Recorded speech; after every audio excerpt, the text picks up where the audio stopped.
All right, so real quick video on how to take a track off one of these machines. It doesn't matter if it's an HY or if it's an older one. So the first thing you're gonna do is you're gonna jack the front, at both sides of this machine, you're gonna jack the front end up.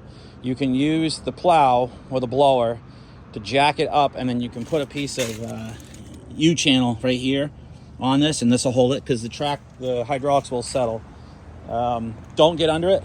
So if you're gonna do that, jack it up. You can use jack stands underneath where the plow frame is. Not there, but inside there, you can jack it up, put jacks under it. Go to the back.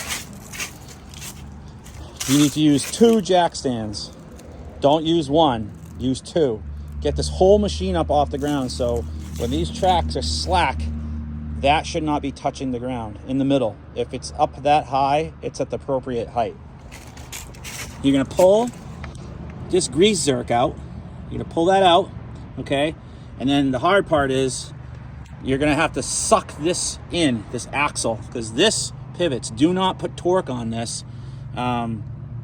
You can use a piece of equipment and push it in. Don't push on the track, but just push that end in, which is right in there.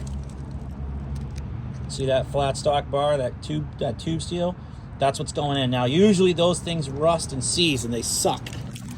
So it's a workout. But what you can do is when you have this thing apart, you can put a hook on that thing and weld a hook or mount a hook to it, and you can pull it with a chain and binder. But anyway, you got to get that zerk out. When you pull this in, this grease will piss out. Then this wheel has got to be right here. You got to get this thing all the way in for this track to go on. Don't think if you get it like this far, it's going to work, because it's not. That thing has to be as far as over here as you can get it, okay? So when you pull the track off, what you want to do is you want to get it off the cog over here at the very end. So what you're going to do is you're going to take a pry bar and you're going to start popping these off. Not this one, but this one. You're going to start pulling it off.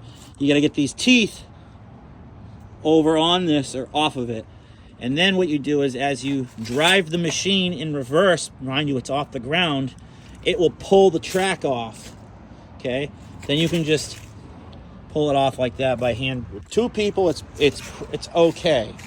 If you got to use a machine to get it off, you know, you're trying too hard. This thing is heavy, so maybe using something with forks on it, it's not a bad deal. Now, to put it on, it's the same thing. You put this right here on first. Then you put the machine in reverse. Don't try to do this in forward. It causes problems. You get it on this one, which is not hard to do, loose, and then you start pry barring this over. If somebody's in the machine, it usually helps. You put it in reverse, and you just get it so it's slightly on the wheel, and then you keep pry bar it a little bit, then pry it on, then backwards a little bit, pry it on, and backwards a little bit.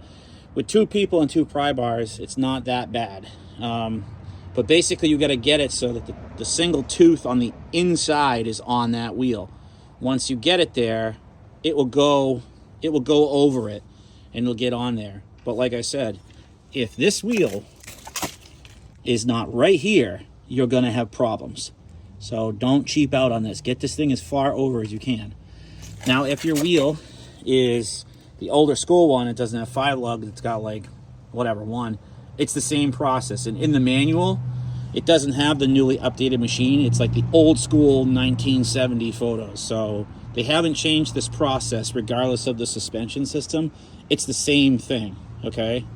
So just do it like that and you shouldn't have a problem.